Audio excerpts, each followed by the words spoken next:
Shekara, Miramin Manohara, Radhikara Sika Mama Kripanari, Sapriya Charana Kinkaring Kuru. Tavai Vasmi, Najivami Tayavina, Iti Vigyaya De Tvam Nayamam Charanantikam. Yat Kinkreshu Bausa Kaluka Kavani, Nitapurasha Purusha Shakandamuli, Tashagadara Saniri Visabanujas, Tatkeli Kunjabavanangana Mahajini Shama. Bhajami Radha Ravinda Netram, Smarami Radha Maduro Smitasham, Vadhami Radha Karuna Varajam, Tato Mamanasti Gati Nakapi, Pakita Vahina Yaparada Lakshain, Shiptascha Kamari Tarangamaje, Kripamai Twang Saranang Prapana, Vrinde Namaste Charanara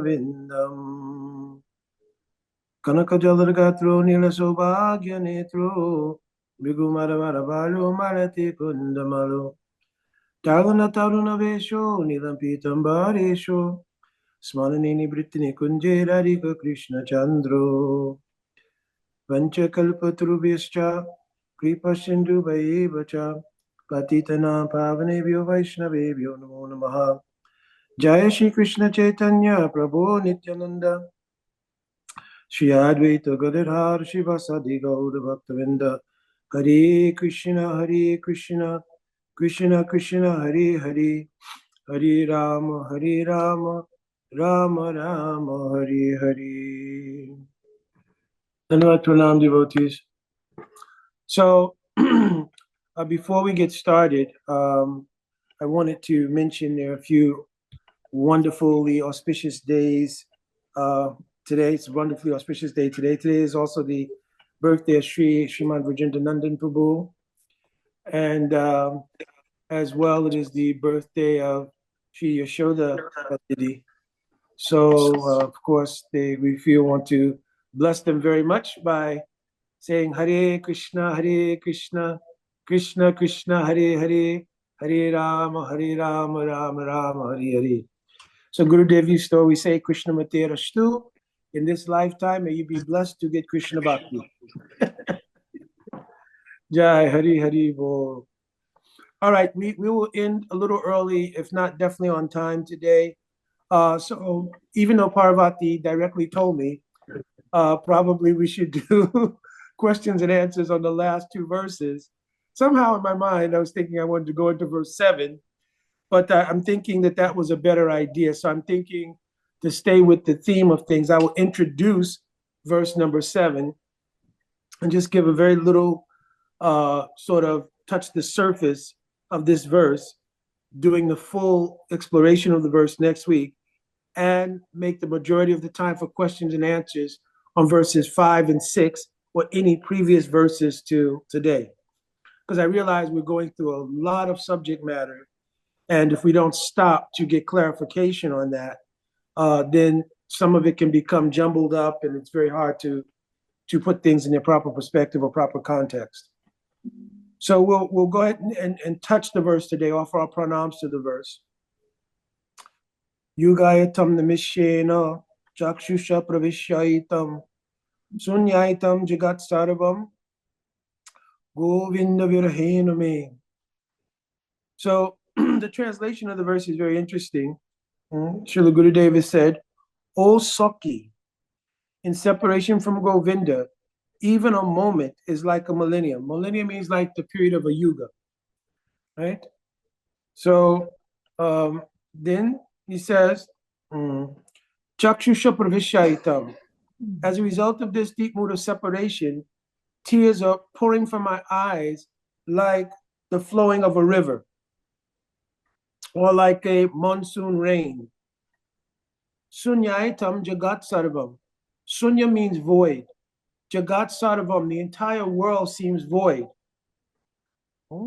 Govinda viraha. So whenever I'm chanting your name, these symptoms arise.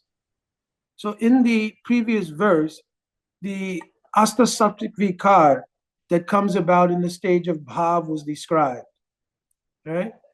Nayanam galara srudharaya varanam gadadgiraya richera pulakar ruchitam nichitam vipukada namagrahe bhavishyati. Right? So there in that stage is describing the stage of bhav and the appearance of the ecstatic symptoms that are the anubhavs I described last week. They are bhavs that follow the sthāyi bhav or the permanent sentiment we have towards Krishna. So this verse is describing now in the mood of prema of us. So it means when one has become completely perfected and has a Vastu body. Vastu body means an actual body composed of Swarup Shakti or the spiritual energy. Up to the stage of Bhav can be accommodated in this Sadhaka Deha, means the physical body.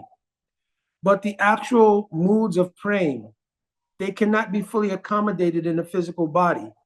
Therefore, when we give up this body at its due time, having practiced bhakti and come to that stage of perfection, then a body is awarded to the jiva in the spiritual realm called Vastu Deha.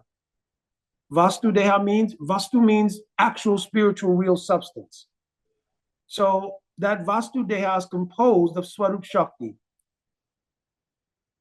The first element of Swarup Shakti is called Sandhini Shakti. So Vastu, V-A-S-T-U, for those who are taking notes, Deha, D-E-H-A. So Vastu Deha is a body composed essentially of Sandhini Shakti, the spiritual substance. Just like in this world, we have bodies composed of earth, water, fire, and ether. Then you have the subtle body composed of the mind, intelligence, and false egoism.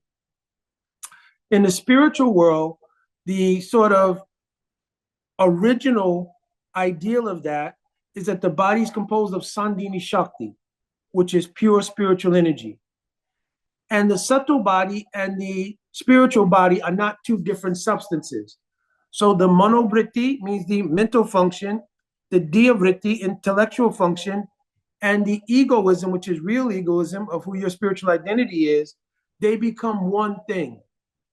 Srimati Radhika told Krishna at the meeting in Kurukshetra, Anya Hridoya Moraman Moramana Vrindavan Mani Vani Eka Kori Jani. That my heart and my mind, my body, everything is non-different. And they're all a manifestation of Vrindavan because she was invoking Krishna to return to Braj.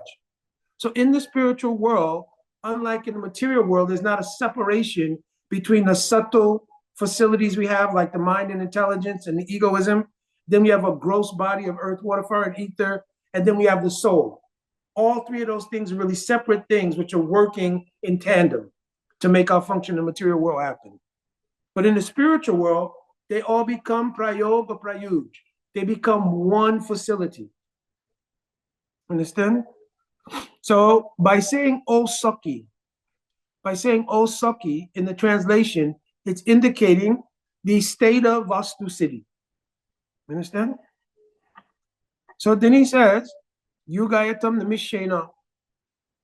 In the stage of Rudha Mahābhāva, I have not described, I will go into detail next week of the different stages of Prema.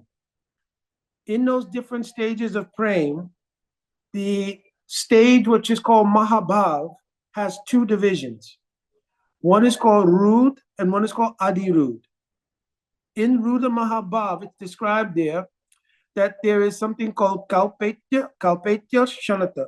Shana means like a fraction of a second. And a kalpa means like an entire yuga. So yuga is like, different yugas have different periods of times. Like for instance, the Kali Yuga is 432,000 years. Understand? So in the verse he's saying, Yugayatam Namishena, that not having your darshan or being in your separation, then this fraction of a second appears like a yuga. And even if you took the shortest yuga, which is Kali Yuga, then you're talking about 432,000 years. There are other mathematical calculations about a yuga. So especially in the 8th verse, we'll get into that because there's a similar narrative in the 8th verse. Right? So he's saying that as a result of that, the separation also produces something called Mahābhāva, Savatma Vismaranam Sadha. This is another feature of Rudha Mahābhāva. So Mahābhāva means to become stunned without fainting, just to become stunned, just sort of paralyzed. And in that, Sarvatma Vismaranam Sadha, one loses all consciousness even of their own existence. They have not fainted. You don't lose consciousness, but you become completely unaware. The stimulus for that is the deep mood of separation, or thinking about Krishna in such a way that everything else becomes void. So now in this shloka, it's saying, Sunyaitam Jagat Sarvam, the entire universe, everything, even myself, everything appears void in your separation. Okay? This mood of separation is attained by the depth of love. We can go back to the main screen, Parvati. So this degree of love, of separation, is attained by the depth of love, because last week we discussed 4 kinds of paraspara, means mutually nourishing factors. So one of those mutually nourishing factors was that separation produces a deeper sense of love, and that deeper sense of love creates meeting. The intensity of the meeting creates an anxiety of separation, and therefore separation appears, and it goes like a cycle. Separation and meeting, separation and meeting. So that's a mutually nourishing phenomenon, and there is no metric for its end. In other words, there's no ceiling to it. It just intensifies and intensifies. The nature of the love, the nature of the happiness derived from the love, coming from the Ladini Vritti, or the happiness potency, it is an unending expanse by this mutually nourishing phenomenon of meeting and separation.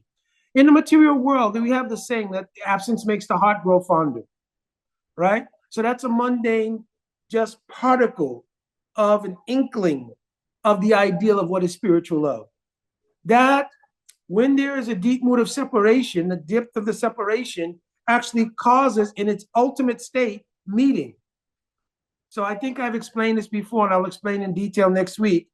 There's something called Vipralambika Pradurbhav.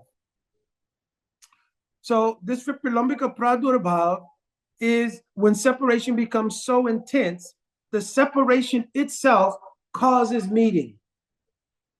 The difference in the meeting that comes from Vipralambika Pradurbhav, unlike any other kind of meeting, it is described Nirbharananda Purnana. So Nirbharananda means there is no facility of thinking, oh, sometimes this will end. Nirbharananda Purnana. Nirbharananda means there's no restriction to it. Because when Radha and Krishna meet under their transcendental pastimes, there's always the impending mood of separation. Always this mood is, at one point, Krishna is going to return to his home, and Radha will have to return to her home. So this mood is always present there, right? It's called Sanikarshe. Sanikarshe means, even though the beloved is very nearby, there's always the feeling, Vishlesha. Vishlesha means that we'll be separated. You understand? This gives rise to a constant anxiety. But when Krishna goes to Mathura and to Dwarka, then there is a settling of the heart that Krishna's gone, and though he said he would return the day after tomorrow, it has been so many years. And if each second appears like a yuga, you understand? You have to just get, you can't contemplate it, it's inconceivable, but what is the depth of that mood? So in the depth of that mood, they take shelter of the separation itself. So it's called pradura. Pradura means very intense, completely intense. So this Vipralambika Pradurabhav, the suffix on the word Vipralamba, ka, means it then produces Nirbharananda Purna meeting. So they meet with Krishna in the depth of the separation, and there's no feeling that he's going to disappear or have to leave. Okay? Therefore, Nirbharananda Purna Paramavadishyate. Therefore, it's very desirable to fully take shelter and become absorbed in this deep mood of separation.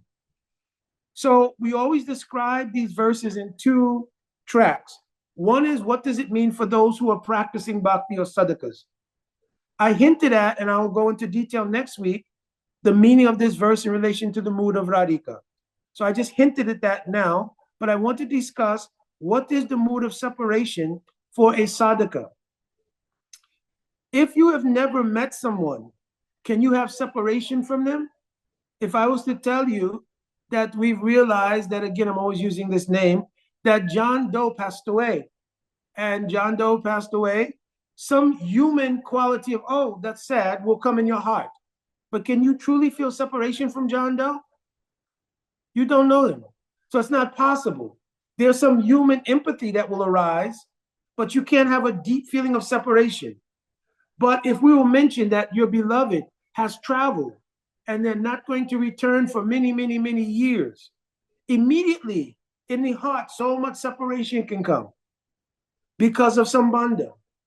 So for the sadhaka who has actual sambandha gyan, then via the medium of Sri Guru, the mood of what is called purva rag in sadhaka avas. Purva rag, the word purva means prior. So prior to actually meeting Krishna, the feeling of separation that comes about from hearing about Krishna, hearing about Radha, hearing about their pastimes, in the association of one of their associates, who's Guru, then a mood of purva rag comes in the heart of the disciple. Understand? So this is expressed, yatri sangamat purvas darshana shravanadi ja. Tayo militas pragya purva raga sauchite. So purva rag is also there in Siddhi, like in the 20th chapter of the 10th canto of Bhagavatam. That section is called Venu Geet. That section is all about the purva rag of the gopis. You understand? But for those who are practicing sadhana, this purva rag is based on the aspiration for service and hearing about Krishna prior to having darshan of Krishna by realization. One develops an intense desire. Tayo milita pragya.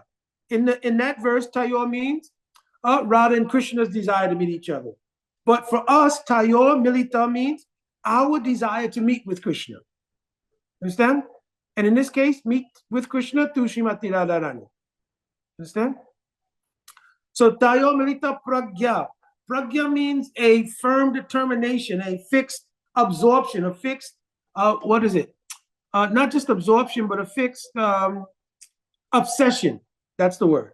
Not only an absorption, but obsession. I have to see Krishna. I must see Krishna.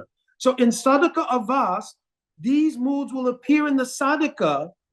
You understand? They will feel yugayatam namishena. How?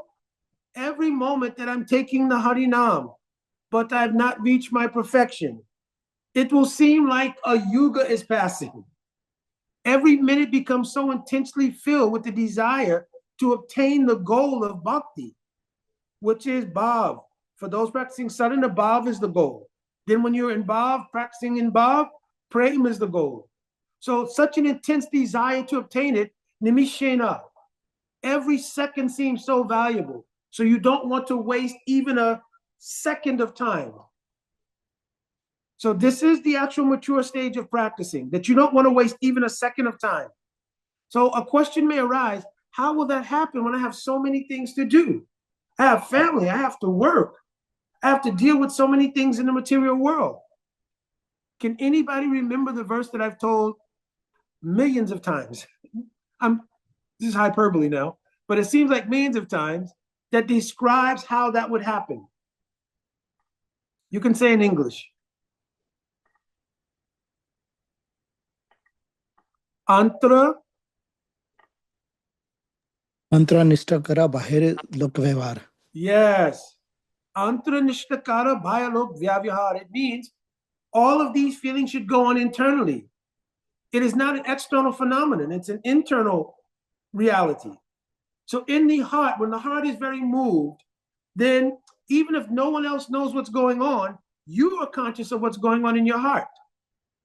There are many times when somebody could be going through very painful, distressful conditions, but they may have to function somehow or another in some material dealing.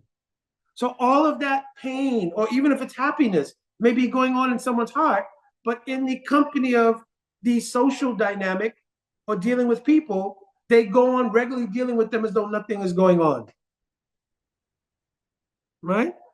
It's just like, I'm trying to find an example. Actually, I was already retired when my Guru Pada Padma entered Samadhi, right? But back at the time in 1977, when I heard about the Samadhi Lila of Srila Prabhupada, I was still playing music and I was in the material world and so forth and so on. But I remember having to go and do work and stuff, but it was like a constant thing in my mind. I could not get it out of my mind, right? I was always thinking, what will happen now? Srila Prabhupada is entered Samadhi. You know, it seemed like you immediately could feel there was a sense of sunyaitam jagatsavam, that the whole world had become void. Because so much of everything we dealt with around Krishna consciousness was centered around Srila Prabhupada. If you had any contact with the Krishna consciousness movement, the essential ingredient in everything in bhakti was centered around Srila Prabhupada. His books, his teaching, his tapes, his lectures, his traveling from place to place, and the aspiration, he's coming to my town and I'll get to see him. Only inadvertently in 1972 or 73, I think it was 73, that my first time I had darshan of Srila Prabhupada, 1973, he came to Brooklyn Temple. And I had just, in 1972, I started going to the temple on a regular basis. Then I heard he was coming, and the mood of the devotees in the weeks prior to Srila Prabhupada's coming, when they did like a marathon, the temple was always clean, but they had what they call the Maha cleanup. So if you've ever been a temple president or something, you know what the Maha cleanup is, right? Because then they clean every nook and corner and cranny and this and that. So that mood was going on, and it was so intense. So I would go during the week, some days, and help out to do different things because there was the mood, Srila Prabhupada is coming. You understand? So, but then after that, I would have to go to work. If I had some recording or something in the morning, and sometimes when I was working in the early days, I would do TV commercials and stuff during the daytime. So it's not like really music. It's like you go into the studio and it's just like either the sheet music or they just tell you what they want you to do. They put like a timer on that just clicks, goes click, click, click, and they tell you to play play whatever it is. And so I remember I was so absorbed in thinking about all of these things, I was having a hard time that day doing all the studio sessions, right? So I was like, I would go in, and I remember on one of the sessions, I was supposed to play something, I think it's like 5 minutes, just do 5 minutes of this, and you're by yourself. So I was so distracted, kind of, I started humming to help myself, just because nobody with you playing. You're playing by yourself. So I started humming, and it's like so unprofessional, but the producer in the booth, he pushed the button, he said, hey, wait a minute. We don't need your vocals. We only need you to play the kunga part or whatever. You understand? I was so embarrassed because it's like but I was so like thinking about this, and I was working, and I was just trying to keep my mind going because I was planning on going to the temple in the evening to do, with the Viraha celebration, everything. So that mood, that kind of separation mood always goes on in the heart, even if it's not externally manifest.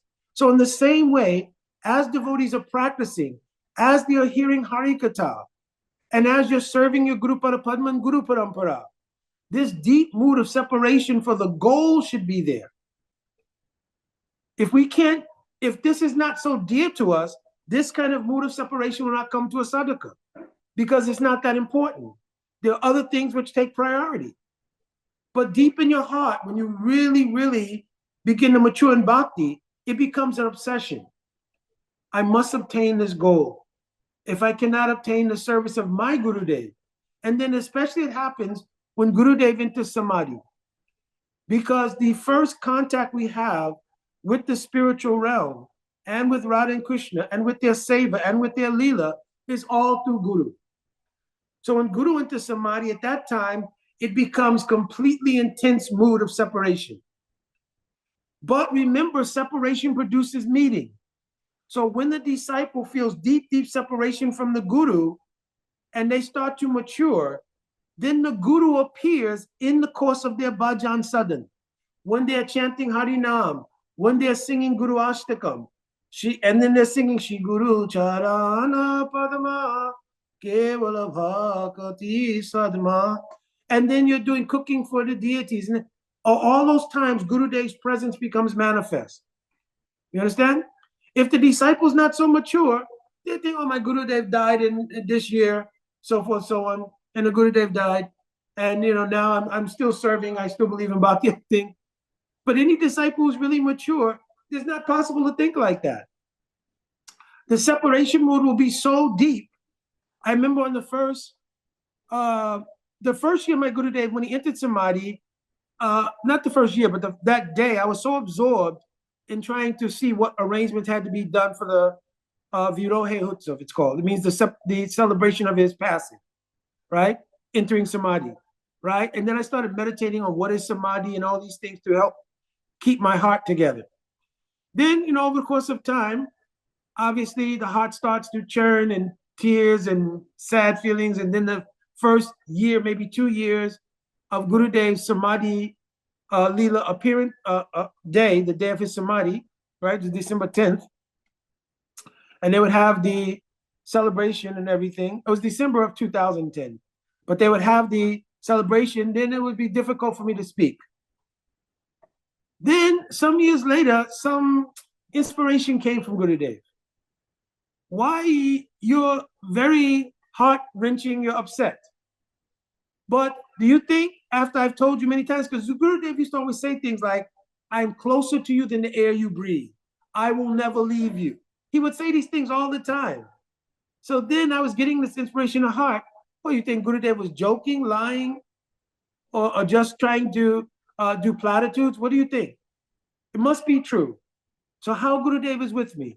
And then it came in my heart, if Gurudev wasn't with you, how would you be doing Sadhan Bhajan?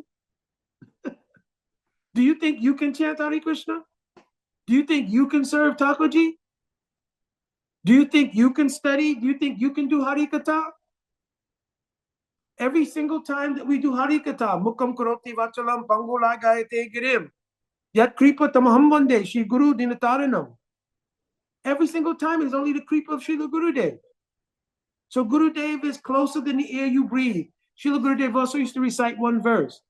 Bhakti-yakyesham Gurudeva Tatma. That Gurudev is just like the heart. It's not like he's close to the heart. He's just like your heart. The heartbeat that you have is actually Sri Gurudev, because you're living only for the service of your Gurudev. Not only that, but many devotees before maturation, they consider Guru to have been an event.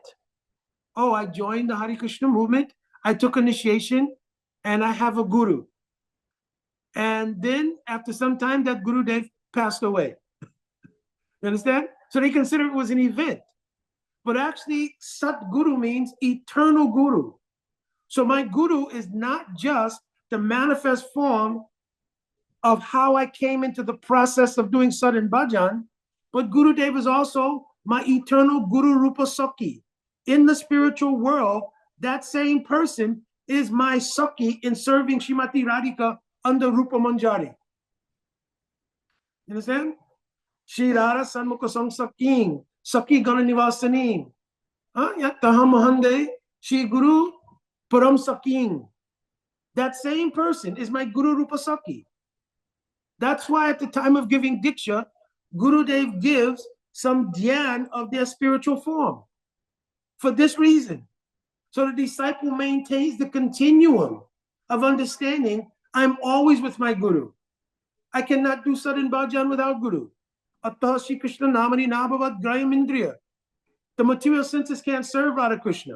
So my senses are being subsidized by Shri Guru Kripa.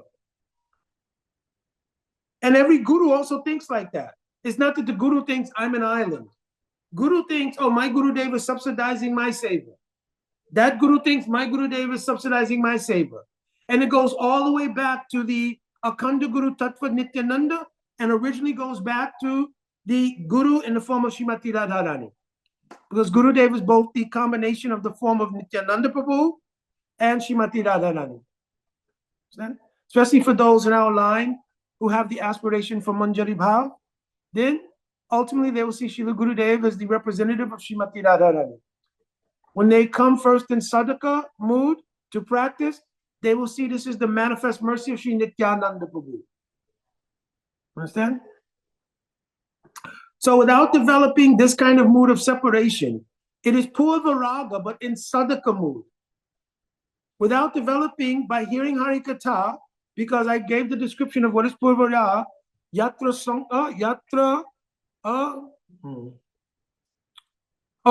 Ati Sangama, Purva Darshana Shravanadija. So Purva Darshan means prior to seeing Krishna. Shravanadija means but by hearing about Krishna. The example is given of Rukmini in Dwarka. Rukmini had never seen Krishna. She'd only heard about Krishna. She heard how beautiful is Krishna, how handsome is Krishna, how powerful is Krishna, how righteous is Krishna. She heard all of the glory of Krishna. From that hearing, she wrote one letter, unless you marry me, I will give up my life. Because she was due to be married to Rukmi, not Rukmi, but who is she going to marry? Huh? Sishupal. My wife is giving the aid. She was due to be married to Sishupal. Rukmi is her brother. They had made this arrangement. But she wrote to Krishna and said, how is it possible that the award that should be going to a lion is going to a jackal? You understand? So she was writing in a poetic way, how is it possible that you will allow that I will be married to Sishupal? And therefore you have to come and rescue me. So of course Krishna, right on the day that she was to be married, he came and he kidnapped her and took her away. Understand? But her whole love for Krishna was developed in Purva Raga. So similarly, our mood of developing love for Krishna, love for Srimati Radharani, love for Brijabasis has to come from the Purva Raga based on Shravanadija, by hearing Harikatha. And Adi means, and doing those things which nourish the hearing of Harikatha, like Sadin Bhajan. Chanting Harinam, chanting Diksha mantras to reinforce our Sambandha Gyan. Because if you don't have any Sambandha Gyan, then the practice will not mature. In the beginning, a person is just trying to get free from the material energy. That becomes the first initial motivation. But as you become free from the material energy, you begin to realize, well, then who am I? Right? I'm not the material designations, but who am I? At that time, the Diksha mantras are even given then, or if they were given prior to that, the disciple, as they're maturing, will inquire, oh, please give me more explanation about my spiritual identity. You understand? Then Gurudev will start to give more details about how to understand in the practice your spiritual identity. Because your spiritual identity will unfold in the practice. You just have to be attentive. Understand? If you're not attentive and you're reading or you're chanting or you're doing everything, but it's more ritualistic, then the potency in the practice doesn't talk to you. When you are locked in and you are deeply doing Sadin Bhajan and Guru is present with you at that time, then Gurudev is sitting next to you giving revelation. This verse has this implication for you. This verse has this implication for you. This is what is solidifying and nourishing your Sambandha Gyan. But if you read the book out of intellectual digestion, let me read this book and remember some verses, so next time I give class, I'll be able to speak something. You can't do like that. You have to think, oh, Gurudev, I'm reading the book of Rupa Goswami. I have not had the direct association of Rupa Goswami. But oh, Gurudev, in your antardasha, means in your internal mood, as a Sakhi, you have association with Rupa Manjari and in Gaur Lila Rupa Manjari. Rupa Goswami. Oh, please, Gurudev, help me to understand what Rupa Goswami is saying here. Then Gurudev comes, and when your Gurudev appears, he invites Rupa Goswami, Vishwanath Chakravarti Thakur, Srila Jiva Goswami, and they sit in tandem and say, oh, so you're trying to understand this. Listen carefully. And then you become like sitting at their lotus feet, though you're reading the book. You're not reading a book. You're sitting at their lotus feet, having done stav and stuti to them and begging their mercy. They grant you their mercy by giving you realization. This is called Swadhyay. Swadhyay means study, but study here means when you do deep surrender to your Gurudev and Guru Parampara, then they come and they sit with you and you study in the Sangha of those high class of realized souls. Rupa Goswami, Jiva Goswami, Vishwanath Chakravarti Thakur, Baladeva Jabushin. Whoever book you're reading, that personality, by the invitation of your Gurudev, comes to be with you. And they bless you to have realization.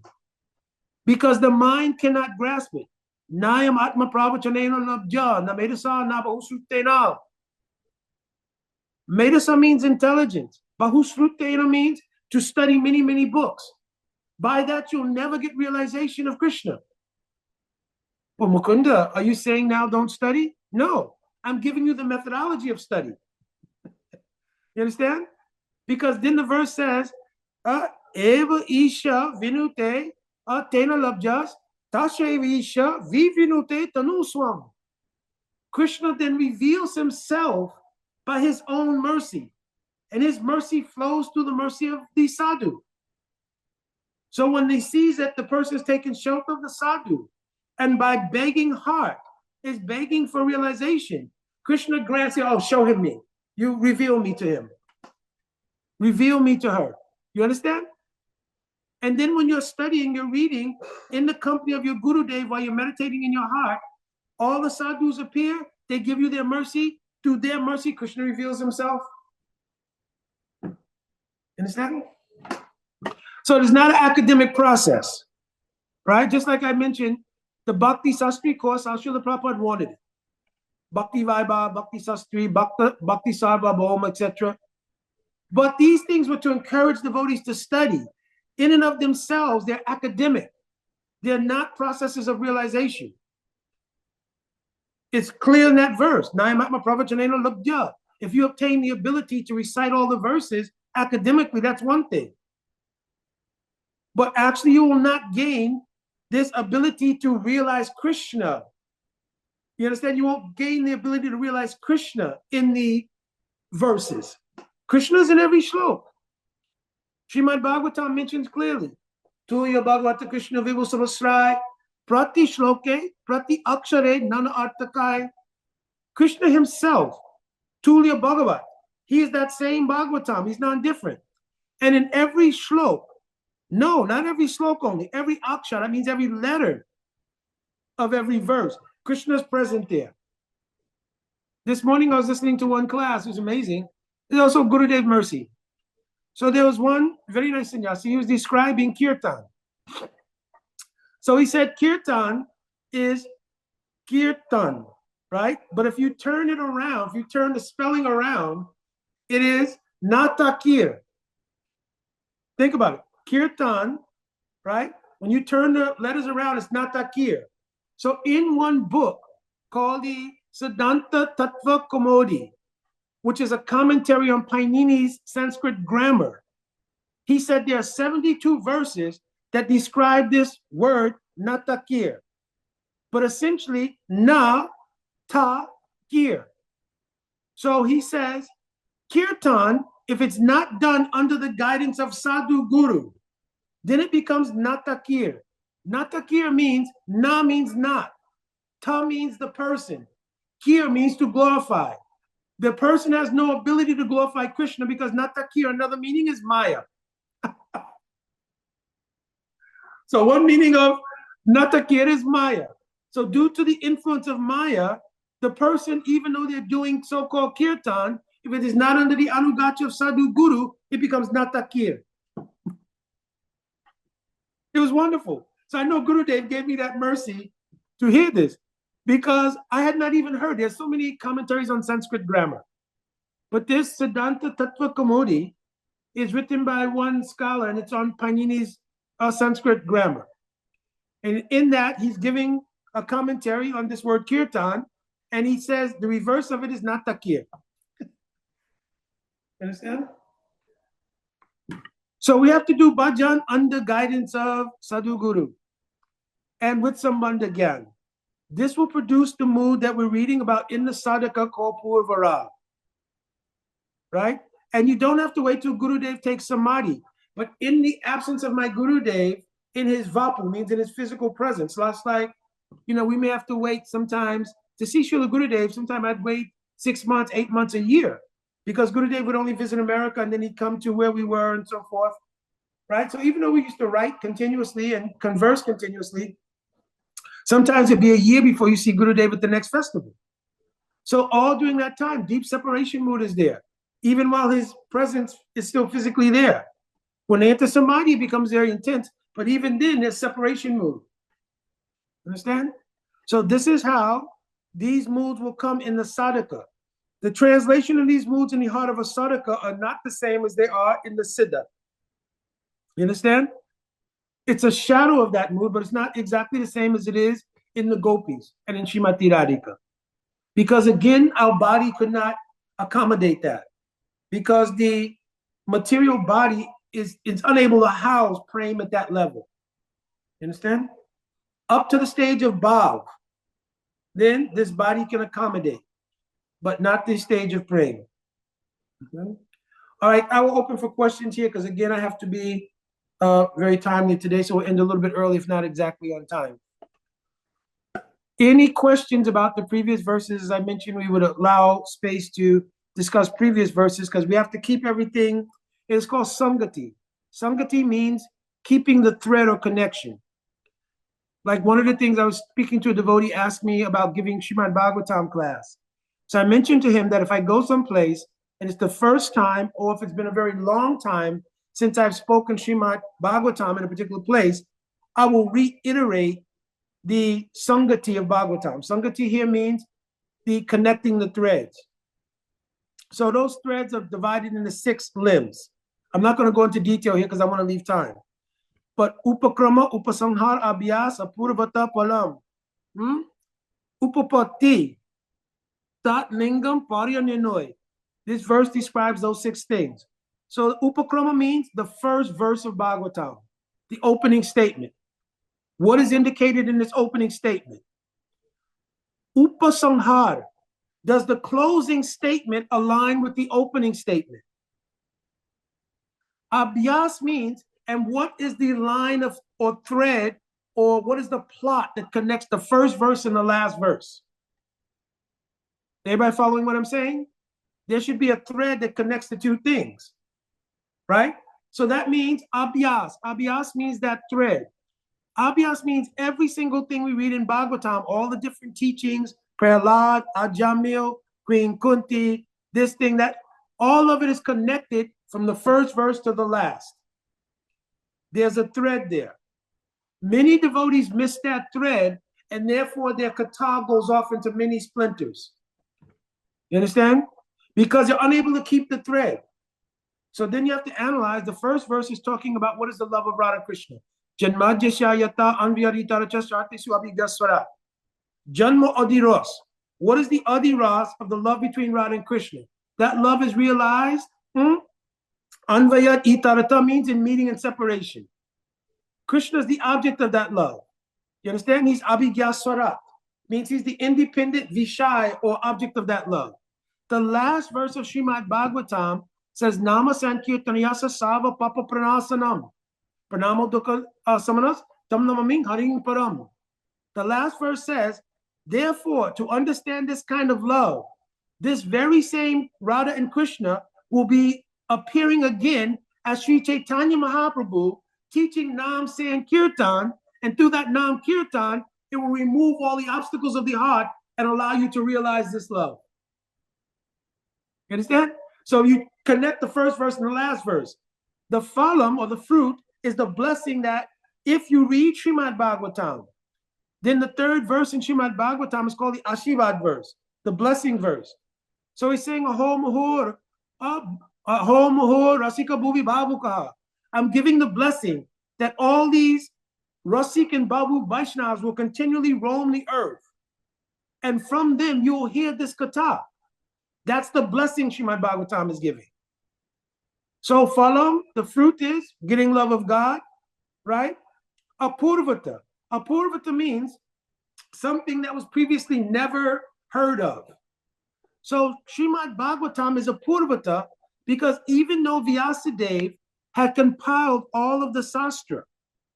Still, when he spoke to Narada Muni, when Narada Muni came to his ashram, then he was feeling some despondency, and Narada Muni said, you know what's wrong with you? Making long story short, you have not really described the context of the love of Radha and Krishna. Bas. So then Vyasadeva meditated on it. What is this? What is this verse?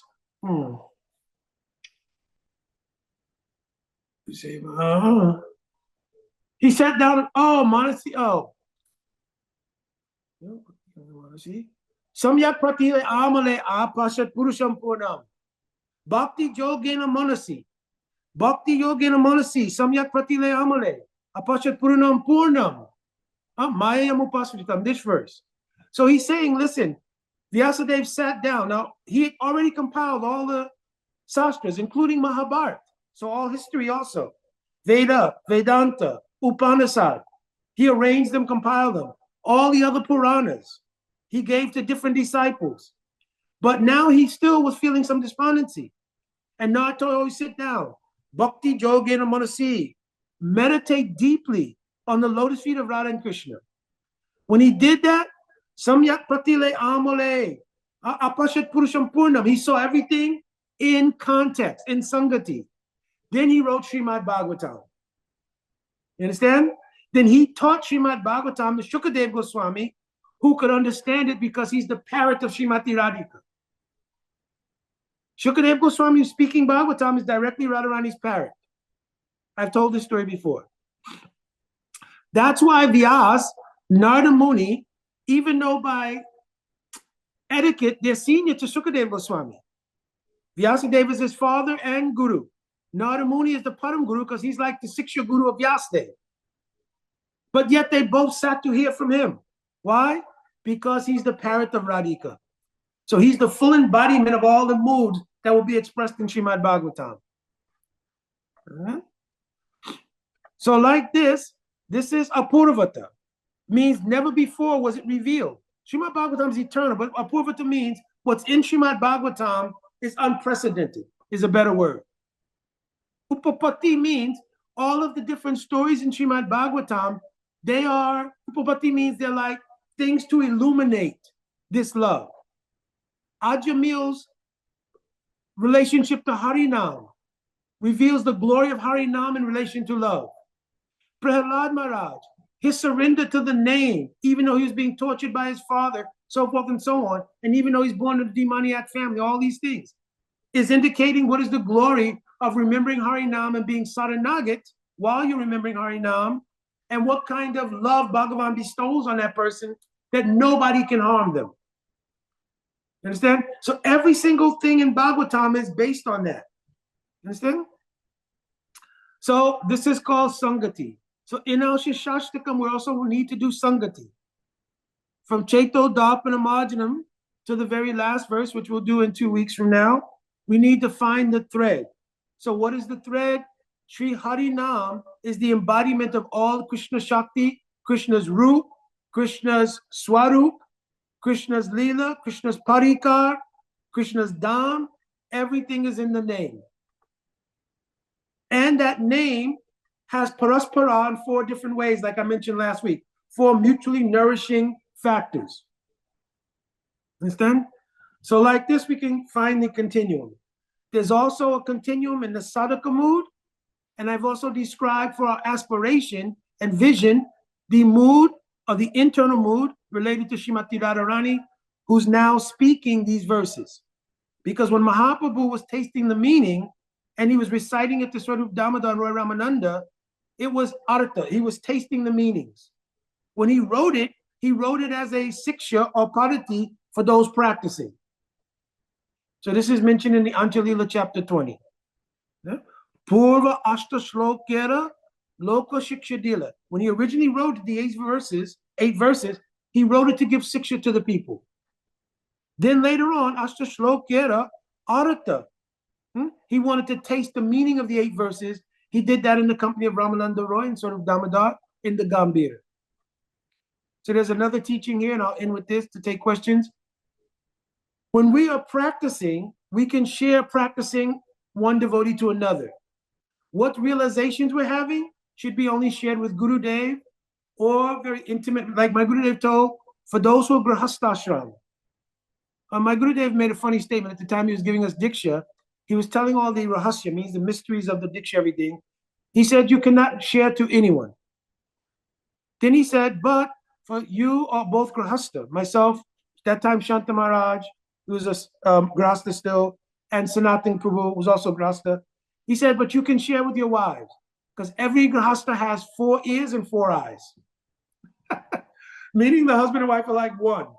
So rather than having 2 ears, you have 4, right? But it should not be shared outside of that. Understand?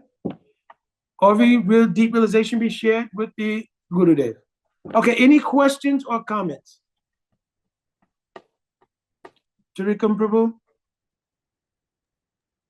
Yes, I was having some questions when you were explaining the example of kirtan backwards and what that means. And that seems to contradict a little bit of what my understanding is with when we're chanting. Like if we hear that if a person chants the names of Krishna one time, they're cleansed, and different things in that same nature. So I'm just having a hard time grasping how it can be both, how you can be cleansed from one time of chanting, but then kirtan backwards, if it's not done correctly, then it's actually not advantageous to us spiritually, or it's not progressing us down the spiritual path, if I understood you correctly.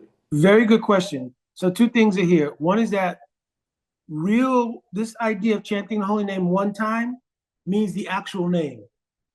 Most devotees are chanting Nam Aparad, so it's not the actual name yet, or Nam Abbas, secondarily, if they're a little more mature. The actual name itself means Sudanam. It means Nam, in which our perfection has become synthesized with the name. We've realized ourselves in the name. That name is called Sudanam. Prior to that stage, when the devotee is practicing, it is Nam Aparad going towards Nam Abbas. So what is Nam Abbas? Abbas means like a shadow of the name. That shadow of the name is purifying the heart to bring us to the stage to realize Sudanam. Nam Aparad is the 10 things, primarily I mentioned from Padma Puran, in the 2nd shlok, where there's Aparad towards Vaishnav, there is consideration that the demigods and Krishna are equal, that name is equal to the name of demigods, disobedience to the Guru, considering the sastra which glorifies the name to be hyperbole, etc. So those are aparads, and one can be chanting in Nam Aparad. When there's Nam Aparad, there is some sukriti, but it doesn't give efficacy to produce realization of love of God. Nam Abbas is actually purifying. And that Nam Abbas gradually, if it's sincerely done under guidance of a sadhu, will produce deeper and deeper realizations, and then Sudanam will come. The name backwards he was describing, there are people who have no contact with any Sudha, Vaishnav, anything. They're just chanting Hare Krishna. So it is pious activity. You understand? But it will never reveal love of God. Right? But it's described. Sanket pariyasam vastolam helalam va. Vaikuntha nama se shagam haram vidu. If anybody on the street is jokingly chanting, it's called parihas. Hare Krishna, Hare Krishna, Krishna, right? Imitating devotees, they will also get some benefit. Sukriti. Helena means somebody's chanting inadvertently. Right? Yeah, Hare Krishna, Hare Krishna. Or a good example is, my wife catches me all the time doing this. If I have to talk to the bank, any kind of anything, after I'm talking, I'll say, all right, Hare Krishna, Hare Bo. Right? It's just habit from speaking to devotees. You understand? So that person's getting some benefit. You understand? Many times I'll catch it in the daytime. I'll say, oh, good morning. Right? But then after everything's like, Hare Krishna, Hare Bo. Right? So here he's saying, natakir.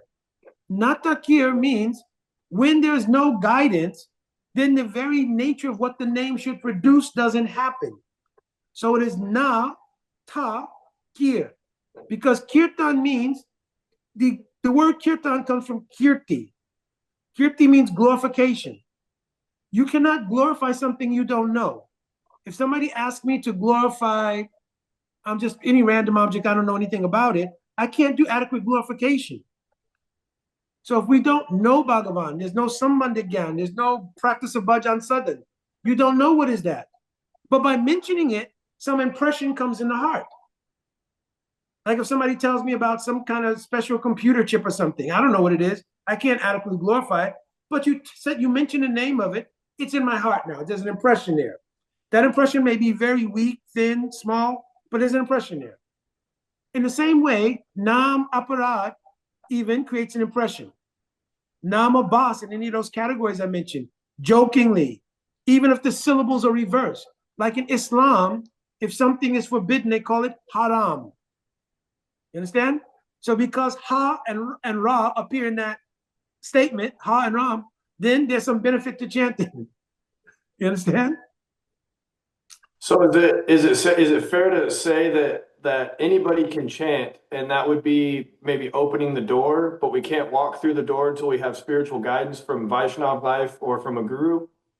Yeah, not only that, but even if you have a guru, everything, you have to be Sadhanagat. Because Prahlad Maharaj told in 7th Canto Bhagavatam, after he described the 9 processes of bhakti, he says, Iti pumsa aprita Vishnu bhaktas chin navalakshana. So iti pumsa aprita means, pumsa means the person. Arpita means to offer your heart. This is called Saranagati. I've spoken about before. So until that's done, he's saying that the 9 processes won't take effect. They will give Sukriti.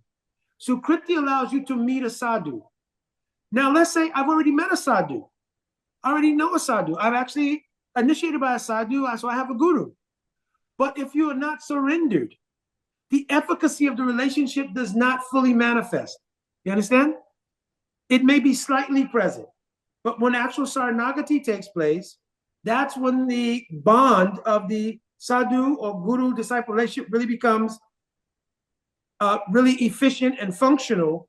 And then the flow of Swarup Shakti comes through that portal, as I mentioned many times before. That's when the bhajan becomes fueled. You understand? And realizations begin to take place. Because now Krishna is revealing himself. I talked earlier that it's not the academic process, it's the internal process. So once they're surrendered, now when Gurudev is speaking Harikatha, Mama Virya Samvad, in the Harikatha, which is called Samvad, is another synonym for it, Mama Virya, Krishna's own power, comes in the Samvad. And it enters the heart of the person hearing it. If the heart has Mayika Avadan, it means it's covered by illusion. I'm this body, this is my world, etc., or to whatever degree they're not surrendered, then that revelation doesn't have a seating. So it's like the in one ear and kind of out the other thing, right? A good example is if somebody, you want to drink a water and you open your hands like this to get the water, water will enter your hand, but most of it will drip out through your fingers. But still your palm will be wet. That's like Sukriti. But if you want to drink the nectarian water of bhakti, both hands close very tightly. That means Saranagati. And then the water will pool in your hand and you can really get the effect of drinking water. You get the example? Yeah. Yes, thank you. Thank you, Gurudev. Jai. All right, quickly, Virginia Nandan, and then Nishupanisa. Good day. I just want to request, one day, could you repeat the pastime of Radha's parrot and the process or how the parrot went through what it went through to become Sukadeva Goswami? Yes. I mean, you did it once before. It was so lovely. I just want to know now, but whenever you get time. Okay. Okay, Yeah, thank you. now, but yeah, if I get time on time, I'll recite that story. It's found in Ananda Vrindavan Champu. Part of it is in Gopal Champu. And parts of it are in Brihad Bhagavatamrita also. And it's also in Srimad Bhagavatam because Srimad Bhagavatam begins Śrī Sukha Uvacha. Yes. You understand? So then in the Brihad Vaishnava Toshini, commentary of Sanatana Goswami, he mentions there Śrī Sukha Uvacha, right? Because he's describing it from the birth in 10th Canto Bhagavatam, Śrī Bhadrayani Vacha. But Bhadrayani is another name for Sukadeva Goswami. So he says Śrī Bhadrayani Vacha or Śrī Sukha Vacha means Śrī Yukta Sukh. that Sukh who's connected to Radhika. So this is the Premā, because many devotees, I was here in Alachua once, and one devotee brought up in a class here, is there any proof that Shukadeva Goswami is the parent of Radhika? Right? And my Guru David challenged this many things. He already said there's so much proof, right? So I raised my hand and said, no, it's right here, Śrī Caitanya. He said, yeah, but in Bhagavatam, other people also, it says so-and-so uvacha. But I said, it doesn't say Śrī Caitanya or Śrī so-and-so uvacha. You understand? And then I had to give him all Premā. Then I always like to check with my own Siksha gurus. So this is an amazing story. So I wrote to one Siksha guru of mine, Sri Achyutalal Bhattji, in Vrindavan. Very, very senior, scholarly devotee. He's in his 80s, I think, now or something. But my Guru Bhai Prem Prayojan Prabhu, every year he goes on Parikram and he has Sri Achyutalal Bhatt come to speak, like Vidagdha Madhav, Lalit Madhav, any different Goswami teachings, everything. So he was sick. So one of my other Guru Bhais, Brajanath Prabhu, was living in Vrindavan and serving him, helping him. So I wrote to Brajanath on Telegram, I said, can you ask this question for me? He was sick and he wasn't doing Harikatha, but he made a 20-minute video for me. So that moved my heart so much. It was unbelievable. I bet. So then they sent me the video, and so he's saying, so Mukunda, you understand? So far, and he gives all the Pramāns. I had most of the Pramāns, but he gave all the different Pramāns, everything. Understand? So this is the mercy of Guru, all these kind of connections and things. But I'll recite the full story at a different time. Thank you, Gurudev. Okay, Ishwar Pranasad, then Chandrika. Jai, Hare Krishna. Mukunda Prabhu. You had mentioned the meaning of kirti, means glorification. Yes. And when you don't know what it is, that means not to cure. When you there's no guidance. When there's no guidance. Yes. Yes. You're right. So you had mentioned also that when you're speaking on a telephone, you have a habit of saying, Hare Krishna, Hare Bol. And am I understanding that you shouldn't say that to someone that has no guidance? No, not at all. We go out on the street every day. We do Naga Sankirtan. And that's everybody from a person with a McDonald's burger in their hand to anybody. They're hearing Harināma.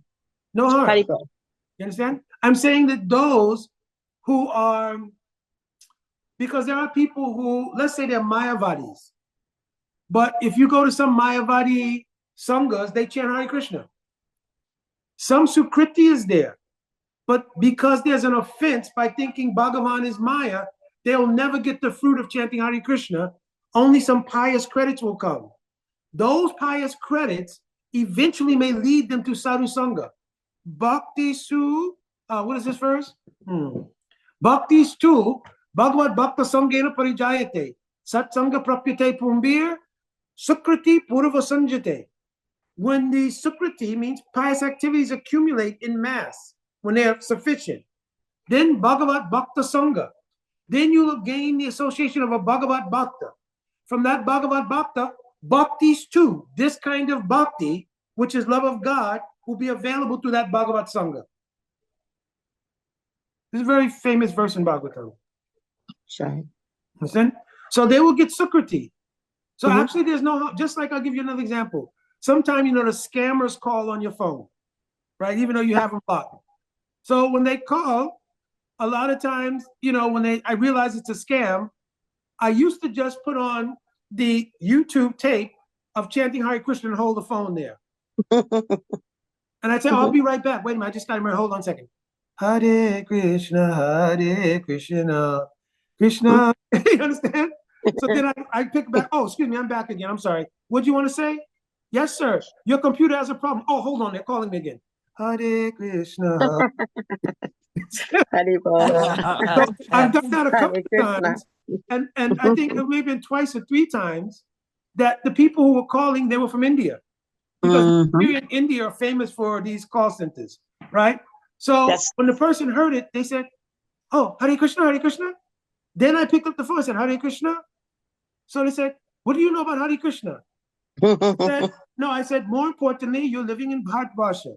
I know you're calling from India. You should know about Hare Krishna. It's in your Sanskriti means your culture. But I was so fortunate. I was blessed by the mercy of any sadhu that somehow I came into Vaishnava Dharma and I started preaching. And I remember once I did that, Because my wife used to get on me, say, don't be annoyed.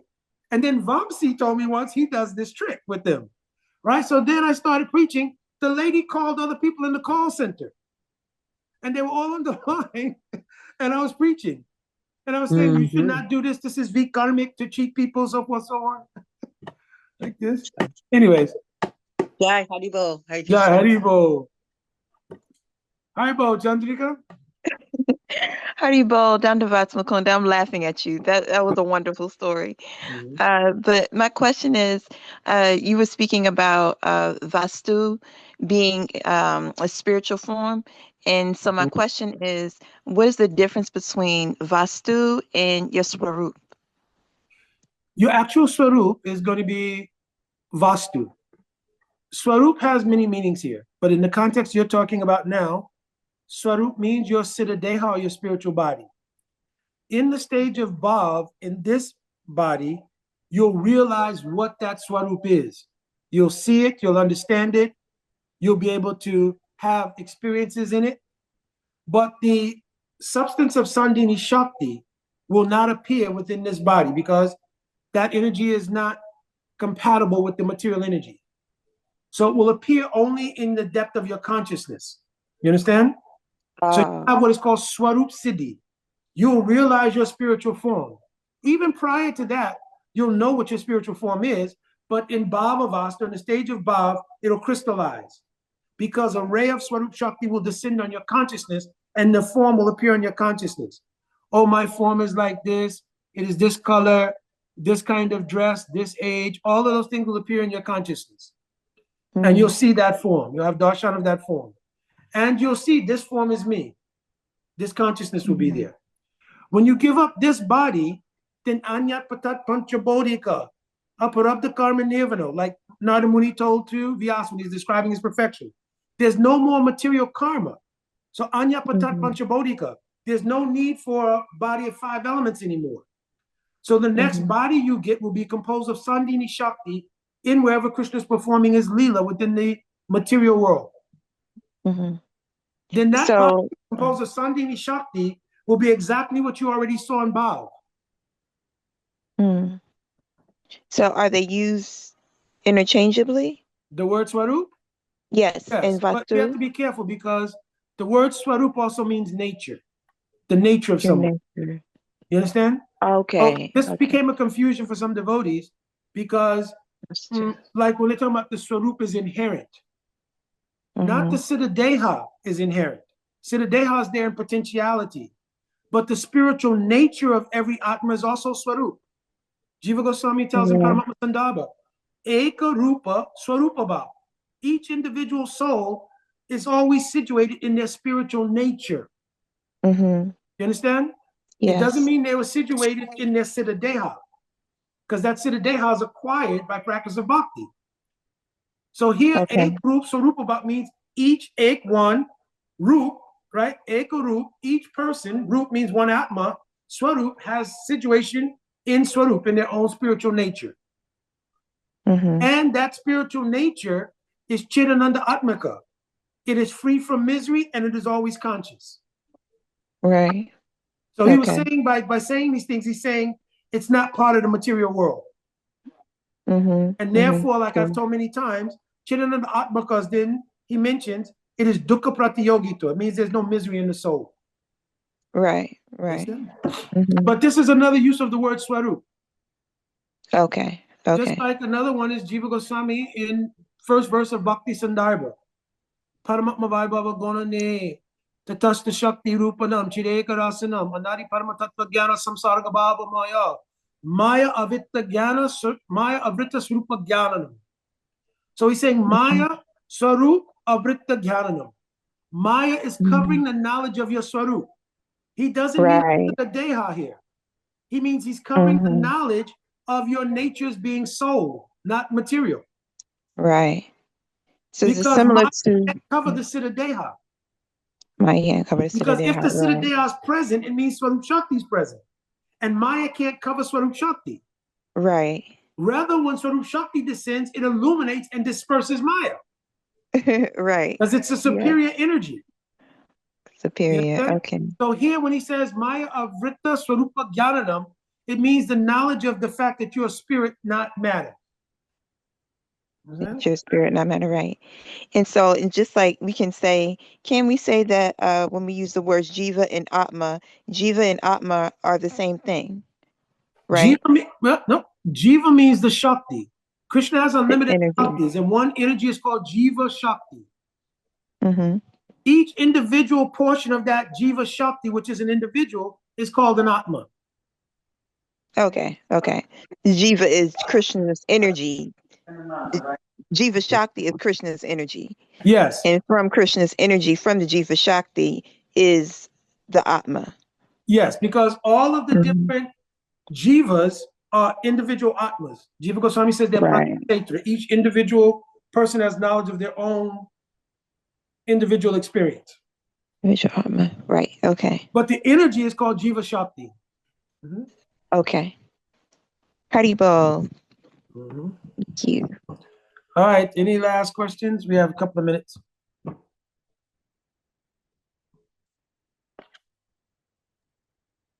I have a quick question if you can hear me.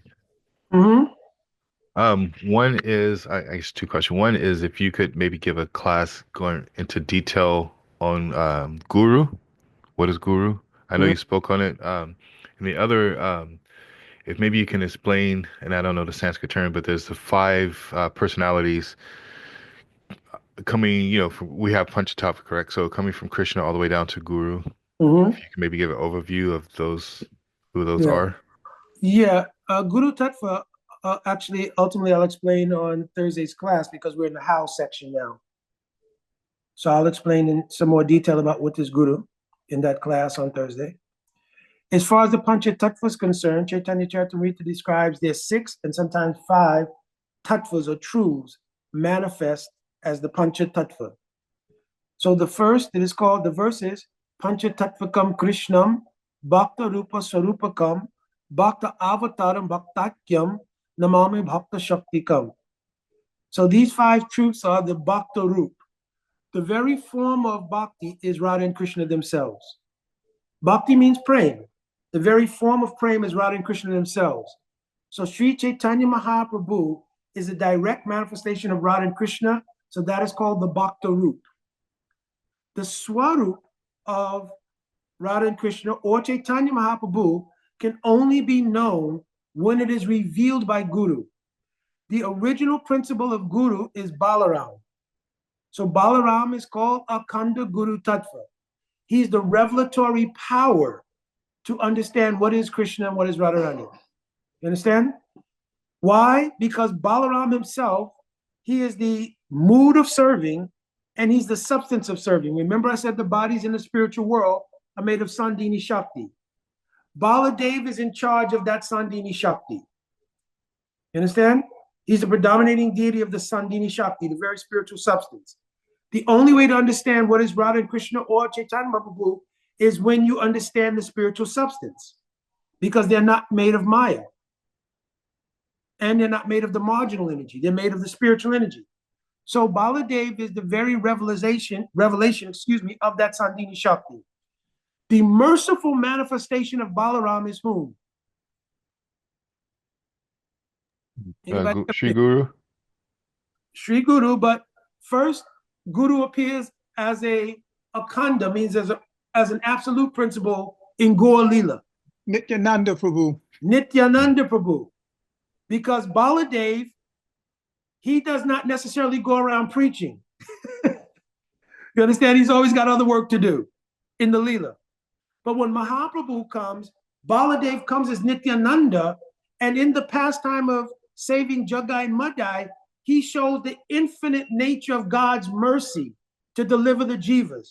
So Nityananda becomes the revelatory power to understand what is praying, which is embodied in Mahaprabhu as Radha and Krishna. So he's called Bhakta Swarup. Panchatattvam Krishnam Bhakta Rupa Swarupakam. The Swarup is Nityananda Prabhu. Right? Bhakta Avatar. Even if the revelation of Radha and Krishna and their praying takes place, if it doesn't descend into your purview, descend to the level where we are, how will we understand it? Therefore, Advaita Acharya called Chaitanya Mahaprabhu to come to this world. Therefore, he's the Bhakta avatar. He's the cause of the descent of the Bhakta root. Nityananda is the power to reveal the Bhakta root. Advaita Acharya is the power that calls the Bhakta root into the plane where Chaitanya Mahaprabhu's Leelas manifest in this world just 500 something years ago. Now, even when that Leela descends and the Bhakta root and the Swarup, the power of revelation descends, unless you get the mercy of Bhakti, which is the power to connect you to the revelation, because revelations are revelations. How do you get a revelation? How do you get a realization? Through Bhakti. So then the Bhakti Shakti must also be present. Who is the Bhakti Shakti? Srimati Radhika. And in Gaur Leela, Radhika appears as whom? Gadadhar Pandit. Gadadhar Pandit. So then Radhika herself, who's the origin of Bhakti, right? She appears as Gadadhar Pandit. So the power to connect with the revelation given by Nityananda is possible. But unless and until you come under the guidance of a guru, right? Akhanda Guru is Nityananda, but the Vyasti Guru means the individual manifestation of Guru has to be there for you because we've never met Nityananda.